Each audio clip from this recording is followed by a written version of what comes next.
نحمدہ ونصلی علی رسولہ الکریم اما بعد فاعوذ باللہ من الشیطان الرجیم بسم اللہ الرحمن الرحیم۔ پچھلے بیان میں ہم نے آپ علیہ الصلوۃ والسلام کی سب سے بڑی بیٹی حضرت زینب کا ذکر کیا تھا۔ اس بار اب ہم ان سے چھوٹی جو ہے حضرت سیدہ رقیہ رضی اللہ تعالی عنہ کی سیرت بیان کریں گے۔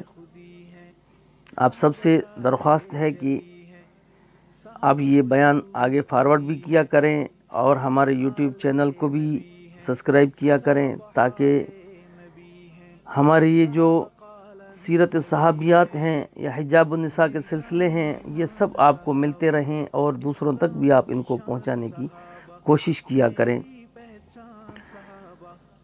آپ کا نام نامی اسم گرامی حضرت رقیہ رضی اللہ تعالی عنہ ہے، بنت محمد رسول اللہ صلی اللہ علیہ وسلم، اور یہ آپ علیہ الصلوۃ والسلام کی دوسری صاحبزادی ہیں جو حضرت سیدہ زینب رضی اللہ تعالی عنہ سے 3 سال چھوٹی ہیں۔ نبوت سے قبل آپ پیدا ہوئیں۔ آپ علیہ الصلوۃ والسلام کی عمر مبارک جو کتابوں میں آتی ہے اس وقت 33 برس بتائی گئی ہے۔ حضرت رقیہ رضی اللہ تعالی عنہ کا نکاح جو ہے، پہلا نکاح عتبہ بن ابی لہب سے ہوا تھا، اور جب آیت نازل ہوئی تبت یدا ابی لہب، تو عتبہ نے اپنے باپ ابو لہب کے حکم کے مطابق حضرت رقیہ کو طلاق دے دی تھی، لیکن رخصتی نہیں ہوئی تھی۔ یہ بھی یاد رکھیے گا، رخصتی نہیں ہوئی تھی۔ چند دن بعد حضرت عثمان رضی اللہ تعالی عنہ نے اسلام قبول کیا۔ وہ نہایت صالح اور مخیر نوجوان تھے۔ حضور علیہ الصلوۃ والسلام نے انہیں اپنے دامادی کے لیے منتخب فرمایا۔ حضرت عثمان کی اپنی بھی دلی خواہش یہی تھی کہ چنانچہ رسول اللہ صلی اللہ علیہ وسلم نے مکہ ہی میں حضرت رقیہ کی شادی حضرت عثمان رضی اللہ تعالی عنہ سے فرما دی تھی۔ مکہ میں کفار نے جب مسلمانوں کو بے حد ستایا تو حضور علیہ الصلوۃ والسلام نے ہجرت کی طرف حکم دیا، تو حضرت عثمان رضی اللہ تعالی عنہ اپنی زوجہ مبارک حضرت رقیہ کو لے کر حبشہ کی طرف تشریف لے گئے، اور رسول اللہ کو معلوم ہوا تو آپ نے فرمایا ابراہیم اور لوط کے بعد عثمان پہلے شخص ہیں جنہوں نے خدا کی راہ میں اپنی بیوی کے ہمراہ ہجرت کی ہے۔ یہ بھی حضرت عثمان رضی اللہ تعالی عنہ حضرت رقیہ رضی اللہ تعالی عنہ کے لیے شرف ہے۔ کچھ عرصہ بعد حضرت عثمان رضی اللہ تعالی عنہ اور حضرت رقیہ رضی اللہ تعالی عنہ واپس مکہ تشریف لے آئے، لیکن کفار کی ایذا رسانیاں بہت زیادہ بڑھ چکی تھیں، اس لیے دوبارہ حبشے کی طرف آپ ہجرت کر گئیں۔ جب عرصے تک ان کی کوئی خبر نہیں ملی تو حضور علیہ الصلوۃ والسلام کو بہت فکر ہوئی۔ ایک دن کسی عورت نے آ کر خبر دی کہ میں نے عثمان کو رقیہ کو حبشے میں بچشم خود بخیریت دیکھا ہے۔ اس پر آپ علیہ الصلوۃ والسلام کو اطمینان ہوا۔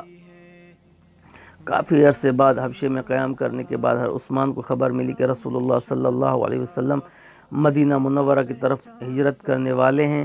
چنانچہ کچھ دوسرے مسلمانوں حضرت رقیہ رضی اللہ تعالی عنہ کے ساتھ انہوں نے مکہ کی طرف مراجعت کی۔ پھر چند دن بعد رسول اللہ صلی اللہ علیہ وسلم کی اجازت سے رقیہ رضی اللہ تعالی عنہ کے ہمراہ ہجرت کر کے مدینہ چلے گئے۔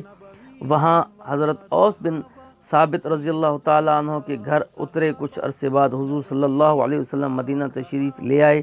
سن 2 ہجری میں حضرت رقیہ رضی اللہ تعالی عنہ کو چیچک کی بیماری ہوئی۔ اس وقت رسول اللہ صلی اللہ علیہ وسلم بدر جانے کی تیاری کر رہے تھے۔ روانگی سے پہلے آپ علیہ الصلوۃ والسلام نے حضرت عثمان رضی اللہ تعالیٰ عنہ کو حکم دیا کہ وہ رقیہ کی خبر گیری کرے، مدینہ میں ہی ٹھہریں۔ جب حضرت عثمان بدر کے لیے تیار ہوئے تو آپ علیہ الصلوۃ والسلام نے ان کو روک دیا تھا۔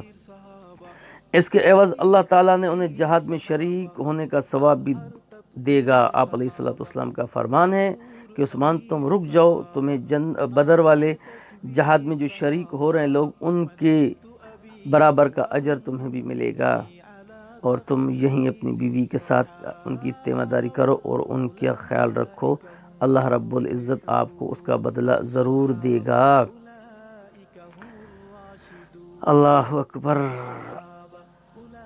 رسول اللہ ابھی صلی اللہ علیہ وسلم ابھی بدر میں ہی تھے کہ حضرت رقیہ رضی اللہ تعالیٰ عنہ کی تکلیف بڑھ گئی، اور انہوں نے 21 سال کی عمر میں دائی اجل کو لبیک کہا اور اس دنیا فانی سے وہ رخصت ہو گئیں۔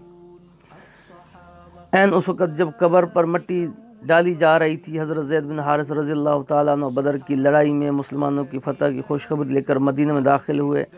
نبی کریم صلی اللہ علیہ وسلم اپنے لخت جگر کی وفات کی اطلاع پا کر بہت مغموم ہوئے اور آپ علیہ الصلوۃ والسلام کی آنکھوں سے آنسو جاری ہو گئے۔ مدینہ تشریف لا کر حضور علیہ الصلوۃ والسلام حضرت رقیہ رضی اللہ تعالیٰ عنہ کی قبر پر تشریف لے گئے اور فرمایا عثمان، اللہ اکبر، فرمایا عثمان بن مظعون جا چکے، اب تم بھی ان سے جا ملو۔ اللہ اکبر۔ مہاجرین میں حضرت عثمان بن مظعون رضی اللہ تعالیٰ عنہ پہلے صحابی تھے جنہوں نے مدینہ میں وفات پائی تھی۔ یہ روایت ابن سعد اور ابن حجر نے روایت کی ہے۔ دوسری اہل سیر کا بیان ہے کہ یہ الفاظ حضور علیہ السلام نے کسی اور موقع پر ارشاد فرمائے تھے، کیونکہ حضرت عثمان بن مظعون رضی اللہ تعالیٰ عنہ غزوہ بدر کے بعد وفات پائی تھی، اس لیے اس بیان میں ان روایتوں میں تھوڑا سا فرق ہے۔ حضرت فاطمہ الزہرا بھی ابھی اپنی بہن کی قبر پر تشریف لائیں اور قبر کے کنارے بیٹھ کر رونے لگیں۔ حضور صلی اللہ علیہ وسلم اپنی چادر مبارک سے ان کے آنسو پونچھتے تھے۔ حضرت رقیہ رضی اللہ تعالیٰ عنہ کے قیام حبشہ کے دوران ان کا ایک لڑکا پیدا ہوا تھا، ان کا نام عبداللہ رکھا گیا تھا۔ انہی صاحبزادے کی نسبت سے حضرت عثمان کو کنیت ابو عبداللہ اختیار کی گئی تھی۔ حضرت عبداللہ رضی اللہ تعالیٰ عنہ کی عمر ابھی 6 برس کی تھی کہ ایک مرغے نے ان کی آنکھ میں چونچ ماری، جس سے تمام چہرہ متورم ہو گیا اور اسی تکلیف سے جمادی الاول سن 4 ہجری میں انہوں نے وفات کی تھی۔ یہ نبی علیہ الصلوۃ والسلام کا سب سے پہلا نواسا اور بڑا نواسا عبداللہ ابن عثمان ہیں۔ حضور علیہ الصلوۃ والسلام نے نماز جنازہ پڑھائی اور حضرت عثمان رضی اللہ تعالیٰ عنہ نے قبر میں ان کو اتارا۔ حضرت عثمان رضی اللہ تعالیٰ عنہ حضرت رقیہ رضی اللہ عنہ میں باہم بہت محبت تھی۔ ان کے تعلقات اتنے خوشگوار اور مثالی تھے کہ لوگ میں یہ مقولہ ان کی نسبت ضرب المثل مشہور ہو گیا، یعنی رقیہ اور عثمان سے بہتر میاں بیوی کسی انسان نے نہیں دیکھے، رضی اللہ عنہا۔ اللہ اکبر۔ آپ سے پھر گزارش کریں گے کہ ہمارے چینل کو سبسکرائب کیا کریں اور ہمارے ان بیانات کو آگے فارورڈ کیا کریں تاکہ اور بھی ان بیانات سے اور ان ہماری کلپوں سے فائدہ حاصل کر سکیں۔ جزاک اللہ خیرہ۔ الحق اسلامک اکیڈمی کے چینل کو ضرور